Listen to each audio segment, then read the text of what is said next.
O sindicalismo. De que modo deve a classe operária lutar para vencer o capitalismo? É esta a questão primordial que se coloca todos os dias aos trabalhadores. Quais os meios de ação eficazes e quais as táticas que necessitarão de empregar para conquistar o poder e vencer o inimigo? Não existe nenhuma ciência ou teoria que lhes possa indicar com precisão o caminho a seguir. É tacteando, deixando exprimir o seu instinto e a sua espontaneidade que encontrarão o caminho. Quanto mais o capitalismo se desenvolve e se propaga por todo o mundo, maior é o poder dos trabalhadores. Novos modos de ação mais apropriados vêm a juntar-se aos antigos. As táticas da luta de classes têm necessariamente de se adaptar à evolução social. O sindicalismo surge como a forma primitiva do movimento operário num sistema capitalista estável. O trabalhador independente não tem defesa face ao patrão capitalista. Por isso, os operários se organizaram em sindicatos. Estes reúnem os operários na ação coletiva e utilizam a greve como arma principal. O equilíbrio do poder fica assim mais ou menos realizado.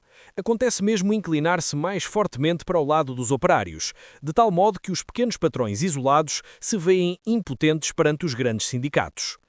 É por isso que nos países em que o capitalismo está mais desenvolvido, os sindicatos de operários e de patrões, sendo estes as associações, os trusts, as sociedades, etc., estão constantemente em luta. Foi na Inglaterra que nasceu o sindicalismo paralelamente aos primeiros vagidos do capitalismo. Em seguida, estender-se-ia aos outros países como fiel companheiro do sistema capitalista. Conheceu condições particulares nos Estados Unidos, onde a quantidade de terras livres e desabitadas que se oferecia aos pioneiros escoou a mão de obra para fora das cidades. Como consequência, os operários obtiveram salários elevados e condições de trabalho relativamente boas. A Federação Americana do Trabalho constituía uma verdadeira força no país e, a maior parte das vezes, foi capaz de manter um nível de vida suficientemente elevado entre os operários que nela estavam filiados. Em tais condições, a ideia de derrubar o capitalismo não podia germinar no espírito dos trabalhadores americanos. O capitalismo oferecia-lhes uma existência estável e fácil. Não se consideravam como uma classe à parte, cujos interesses fossem opostos à ordem existente. Eram parte integrante dela e estavam conscientes de poderem ter acesso a todas as possibilidades que lhes oferecia um capitalismo em desenvolvimento num novo continente. Havia espaço suficiente para acolher milhões de indivíduos, europeus na sua maioria. Era preciso oferecer a esses milhões de colonos uma indústria em expansão, na qual os operários, dando mostras de energia e de boa vontade, poderiam elevar-se à categoria de operários livres, de pequenos comerciantes ou mesmo ricos capitalistas. Não é surpreendente que a classe operária americana tenha sido imbuída de um verdadeiro espírito capitalista. O mesmo aconteceu em Inglaterra. Tendo assegurado o monopólio do mercado mundial, a supremacia nos mercados internacionais e a posse de ricas colónias, a Inglaterra acumulou uma fortuna considerável. A classe capitalista, que não tinha que se bater pela sua parte de lucro, podia conceder aos operários um modo de vida relativamente desafogado. É certo que teve de travar algumas batalhas antes de se decidir a adotar esta atitude, mas depressa compreenderia que, autorizando os sindicatos e garantindo os salários, assegurava a paz nas fábricas. A classe operária inglesa foi então, por sua vez, marcada pelo espírito capitalista. Tudo isto está bem de acordo com o verdadeiro caráter do sindicalismo.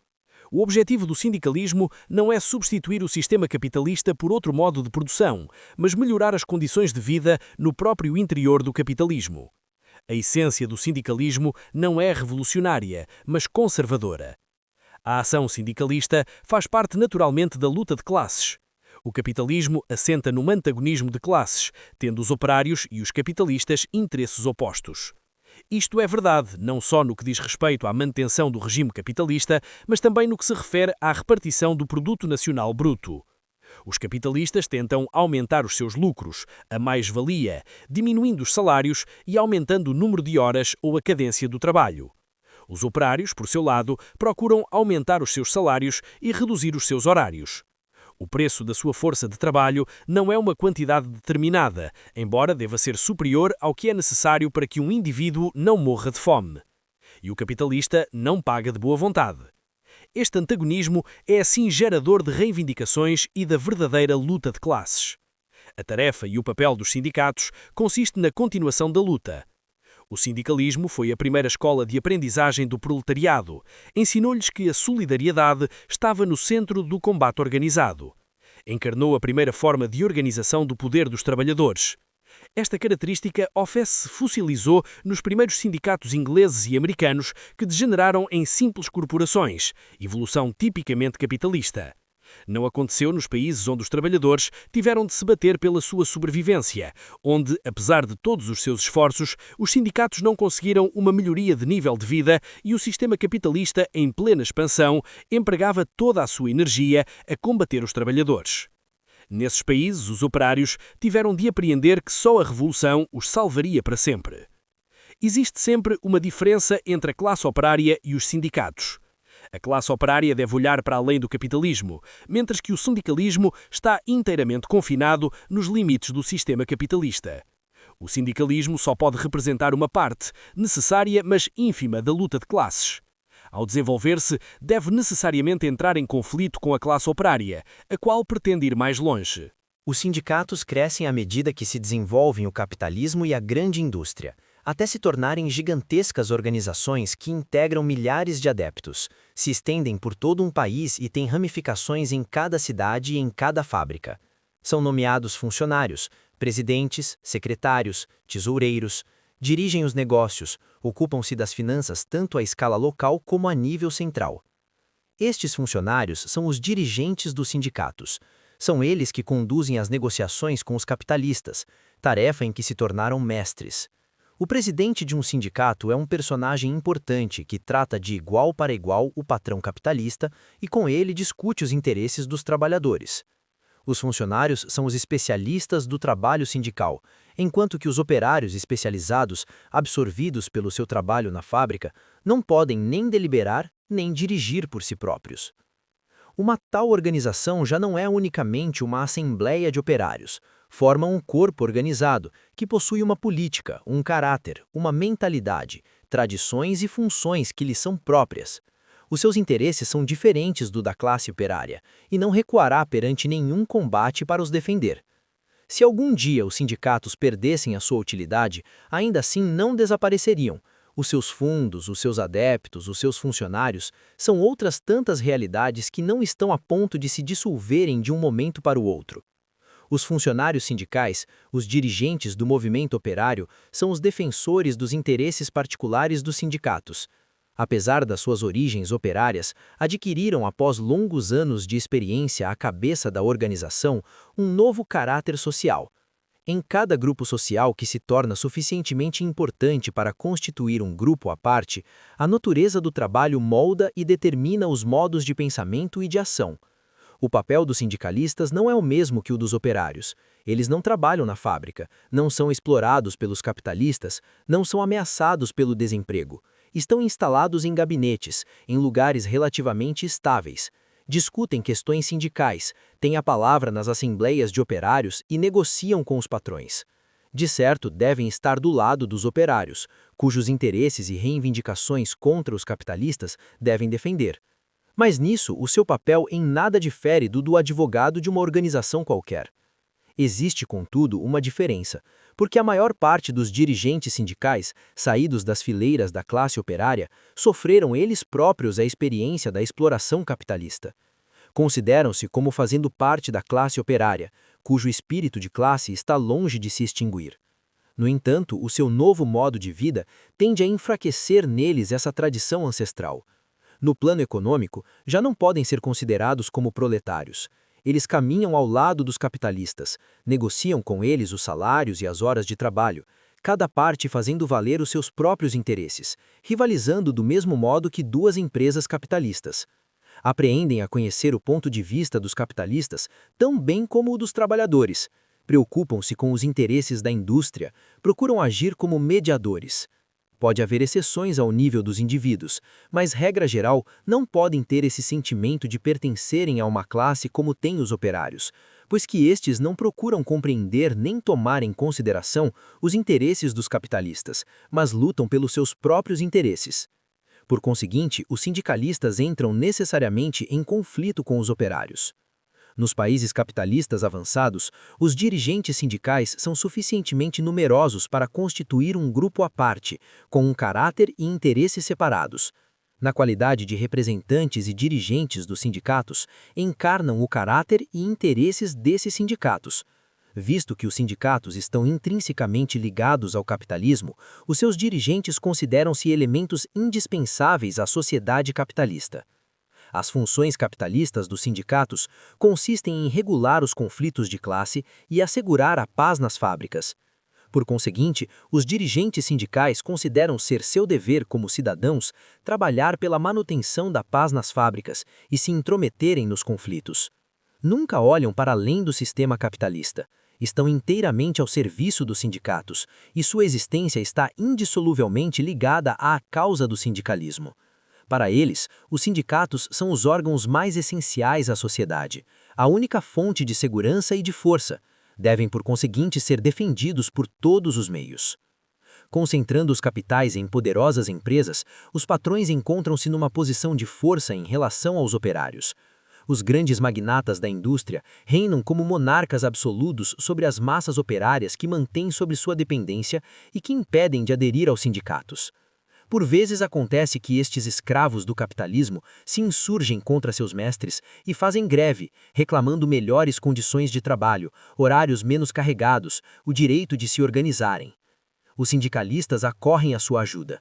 É então que os patrões fazem uso do seu poder político e social, expulsam os grevistas de suas casas, mandam matá-los por milícias ou mercenários, prendem seus porta-vozes, declaram ilegais suas caixas de socorros mútuos. A imprensa capitalista fala de caos, de violência, de revolução e dirige a opinião pública contra os grevistas. Após vários meses de tenacidade e sofrimentos heróicos, exaustos e desiludidos, incapazes de fazer vingar a estrutura de aço do capitalismo, os operários rendem-se, remetendo para mais tarde suas reivindicações.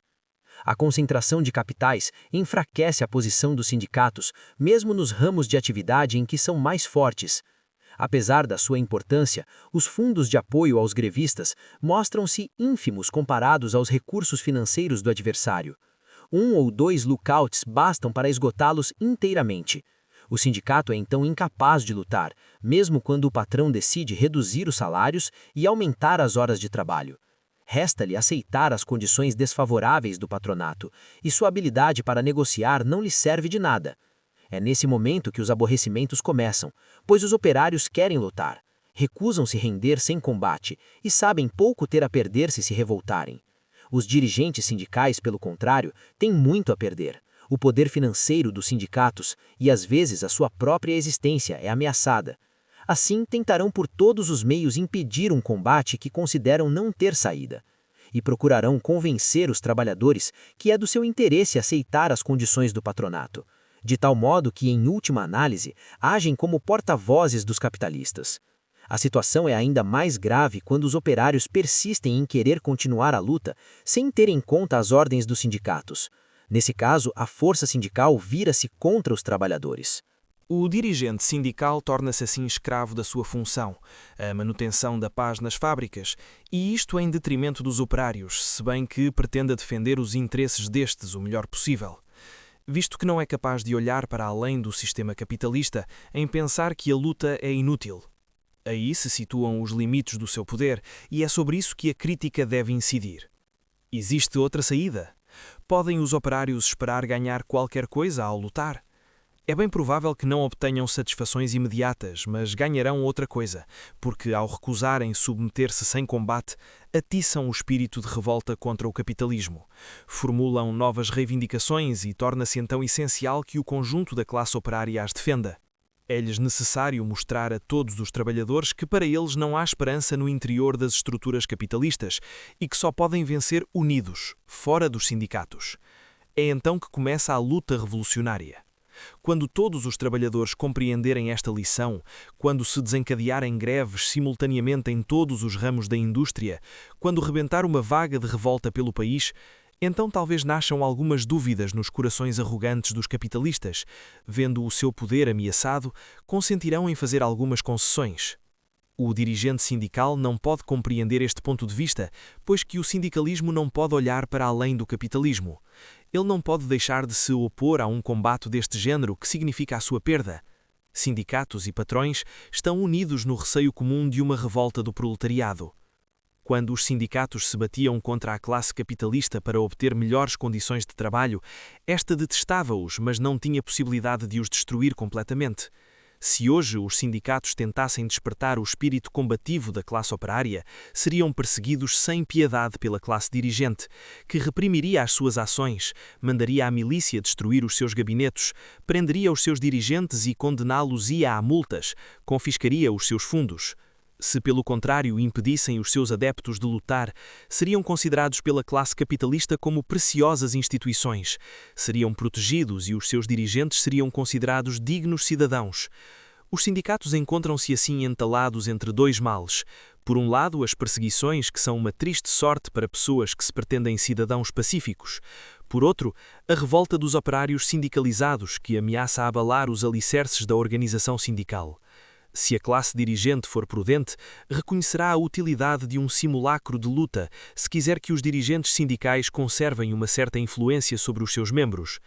Ninguém é responsável por estes conflitos, são a consequência inegável do desenvolvimento do capitalismo. O capitalismo existe, mas encontra-se também no caminho da sua ruína. Deve ser combatido simultaneamente como uma entidade viva e como uma fase transitória. Os operários devem, ao mesmo tempo, lutar incansavelmente para obter salários mais elevados e melhores condições de trabalho e tomar consciência dos ideais comunistas. Agarram-se aos sindicatos que consideram ainda necessários, procurando de vez em quando fazer deles melhores instrumentos de combate. Mas não partilham o espírito do sindicalismo, que permanece essencialmente capitalista.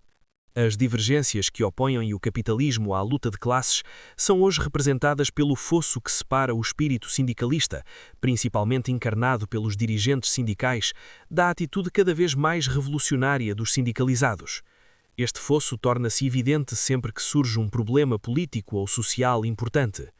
O sindicalismo está estreitamente ligado ao capitalismo. É nos períodos de prosperidade que tem mais probabilidades de ver as suas reivindicações salariais satisfeitas. De tal modo que, em período de crise económica, tem de fazer votos para que o capitalismo retome a sua expansão. Os trabalhadores, enquanto classe, não se preocupam nada com o bom andamento dos negócios. Com efeito, é quando o capitalismo está mais fraco que eles têm mais probabilidades de o atacar, de reunir forças e dar o primeiro passo para a liberdade e a revolução. O sistema capitalista estende a sua dominação ao estrangeiro, apropriando-se das riquezas naturais de outros países em seu próprio benefício, conquista colónias, submete as populações primitivas e explora-as, não hesitando a cometer as piores atrocidades. A classe operária denuncia e combate a exploração colonial, enquanto que o sindicalismo defende muitas vezes uma política colonialista, fonte de prosperidade para o regime capitalista. À medida que o capital aumenta, as colónias e países estrangeiros são objeto de investimentos maciços.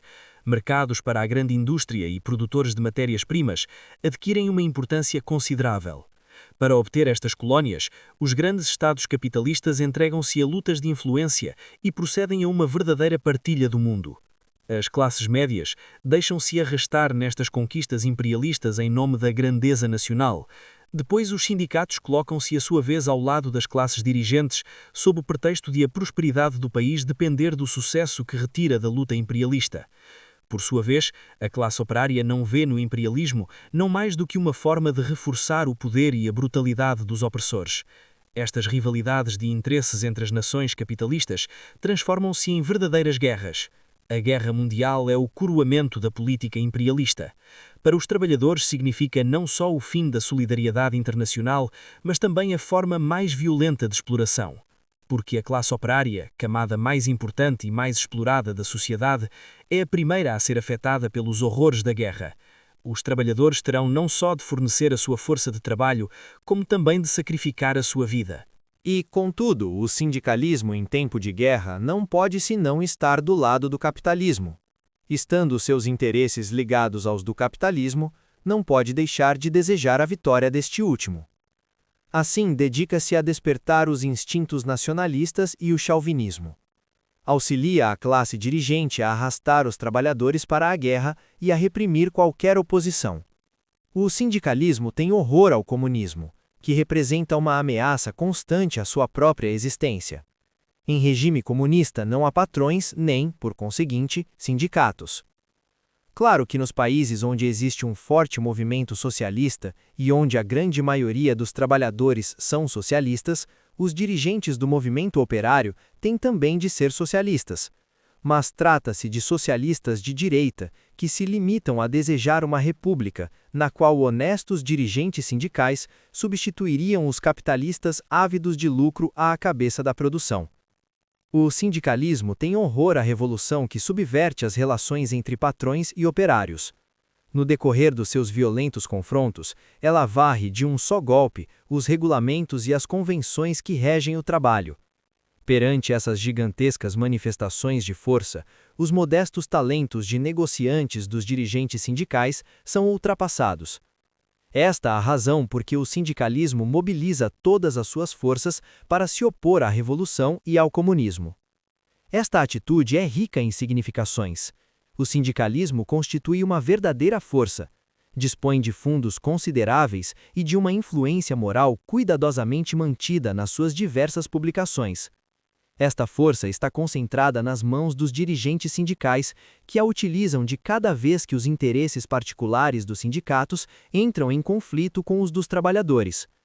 Embora tenha sido construído pelos e para os trabalhadores, o sindicalismo domina os trabalhadores, do mesmo modo que o governo domina o povo. O sindicalismo varia segundo o país e segundo a forma do desenvolvimento capitalista. Pode também passar por fases no interior de um determinado país. Acontece haver sindicatos que perdem a sua força e aos quais o espírito combativo dos operários insufla um sopro de vida ou até os transforma radicalmente. Na Inglaterra, nos anos de 1880-90, um novo sindicalismo surgiu assim das massas pobres, dos estivadores e outros trabalhadores não especializados e subremunerados, rejuvenescendo as estruturas anquilosadas dos antigos sindicatos. O aumento do número de trabalhadores manuais vivendo em condições lamentáveis é uma das consequências do desenvolvimento do capitalismo, que cria sem cessar novas indústrias e substitui os trabalhadores especializados por máquinas. Quando, reduzidos às suas últimas forças, estes trabalhadores seguem o caminho da revolta e da greve, adquirem finalmente uma consciência de classe. Remodelam as estruturas do sindicalismo de maneira a adotá-las a uma forma mais avançada do capitalismo. Na verdade, quando o capitalismo ultrapassa este limiar, o novo sindicalismo não pode escapar à sorte que espera qualquer forma de sindicalismo, e produz, por sua vez, as mesmas contradições. Entre os novos sindicalistas, iria aparecer particularmente na América, com os IWW, International Workers of the World, nascido de duas formas de desenvolvimento capitalista. Nas vastas regiões de florestas e planícies do Oeste, os capitalistas apropriaram-se das riquezas naturais por métodos brutais a que os operários aventureiros responderam com violência e selvageria. No leste dos Estados Unidos, a indústria iria se desenvolver às custas da exploração de milhões de pobres imigrantes, vindos de países de baixo nível de vida e que foram submetidos a condições de trabalho miseráveis.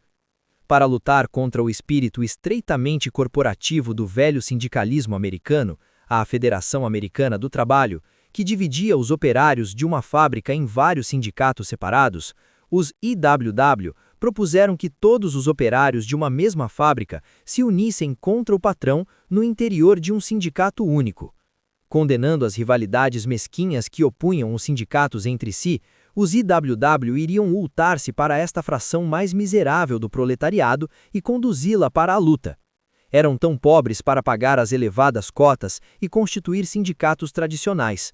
Mas quando se revoltaram e se puseram em greve, foram os IWW que ensinaram a lutar, que juntaram fundos de apoio através do país e defenderam a sua causa na imprensa e perante os tribunais. Alcançando uma série de vitórias, viriam a insuflar no coração das massas o espírito de organização e de responsabilidade. E enquanto que os antigos sindicatos jogavam na sua riqueza financeira, os IWW se apoiavam na solidariedade, no entusiasmo e nas capacidades de resistência dos trabalhadores. Em vez da estrutura rígida dos antigos sindicatos, os IWW propuseram uma forma de organização flexível, variando quanto ao número conforme a situação, com efetivos reduzidos em tempo de paz, desenvolvendo-se com a luta. Recusando o espírito conservador e capitalista do sindicalismo americano, os IWW preconizavam a revolução. Seus membros foram perseguidos sem piedade pelo conjunto do mundo capitalista. Foram lançados na prisão e torturados baseados em falsas acusações. O direito americano chegou mesmo a inventar um novo delito, o criminal syndicalism.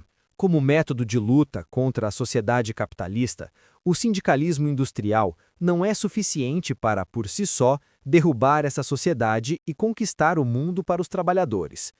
Combate o capitalismo sob a sua forma patronal, no setor econômico da produção, mas não se pode declarar contra o seu baluarte político, o poder estatal.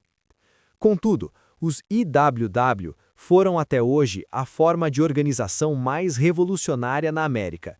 Contribuiu mais do que qualquer outra para despertar a consciência de classe, a solidariedade e a unidade do proletariado, para reivindicar o comunismo e para estimular suas armas de combate. O sindicalismo não pode vencer a resistência do capitalismo. Esta a lição que se deve depreender do que anteriormente se disse. As vitórias que alcança trazem apenas soluções a curto prazo, mas as lutas sindicais não são menos essenciais e devem prosseguir até o fim, até a vitória final. A incapacidade do sindicalismo nada tem de surpreendente, pois que se um grupo isolado de trabalhadores se pode mostrar numa justa correlação de forças quando se opõe a um patronato isolado, é, porém, impotente face a um patrão que é apoiado pelo conjunto da classe capitalista. É o que se passa neste caso. O poder estatal, a força financeira do capitalismo, a opinião pública burguesa, a virulência da imprensa capitalista concorrem para vencer o grupo de trabalhadores combativos. Quanto ao conjunto da classe operária, não se sente envolvido pela luta de um grupo de grevistas. Sem dúvida que a massa dos trabalhadores nunca é hostil a uma ação de greve, pode até chegar a empreender coletas para apoiar os grevistas, com a condição de não serem proibidas por ordem de um tribunal. Mas esta simpatia não vai mais longe. Os grevistas permanecem sós, enquanto milhões de trabalhadores os observam passivamente. E a luta não pode ser ganha, salvo em casos particulares quando o patronato decide por razões econômicas satisfazer algumas reivindicações, enquanto o conjunto da classe operária não estiver unido neste combate. A situação é diferente quando os trabalhadores se sentem diretamente implicados na luta, quando compreendem que o seu futuro está em jogo. A partir do momento em que a greve se generaliza ao conjunto da indústria, o poder capitalista tem de enfrentar o poder coletivo da classe operária. Muitas vezes se disse que a extensão da greve e a generalização ao conjunto das atividades de um país era o meio mais seguro para assegurar a vitória. Mas é preciso não ver nesta tática um esquema prático que possa ser utilizado em qualquer altura com êxito. Se assim fosse, o sindicalismo não teria deixado de a utilizar constantemente. A greve geral não pode ser decretada segundo o humor dos dirigentes sindicais, como uma simples tática. Não deve surgir senão das entranhas da classe operária, como forma de expressão de sua espontaneidade, e não deve se efetuar senão quando a essência do combate ultrapassa largamente as simples reivindicações de um só grupo. Então, os trabalhadores colocarão verdadeiramente todas as suas forças, o seu entusiasmo, a sua solidariedade e a sua capacidade de resistência na luta. E terão necessidade de todas as suas forças, porque o capitalismo mobilizará por seu lado as suas melhores armas. Poderá ser surpreendido por esta repentina demonstração de força do proletariado e poderá ver-se obrigado, num primeiro momento, a fazer concessões, mas não passará de um recuo temporário. A vitória do proletariado não está assegurada, nem é duradoura. Seu caminho não está claramente traçado, mas deve ser trilhado através da selva capitalista à custa de imensos esforços. Contudo, cada pequena vitória é em si um progresso, porque arrasta consigo uma vaga de solidariedade operária. As massas tomam consciência da força da sua unidade. Através da ação, os trabalhadores compreendem melhor o que significa o capitalismo e qual é a sua posição em relação à classe dirigente. Começam a vislumbrar o caminho da liberdade. A luta sai assim do domínio estreito do sindicalismo para entrar no vasto campo da luta de classes. Cabe então aos próprios trabalhadores mudar. Precisam alargar sua concepção do mundo e olhar para além das paredes da fábrica, para o conjunto da sociedade. Devem elevar-se acima da mesquinhez que os rodeia e fazer frente ao Estado. Penetram então no reino da política. É tempo de se preocuparem com a revolução.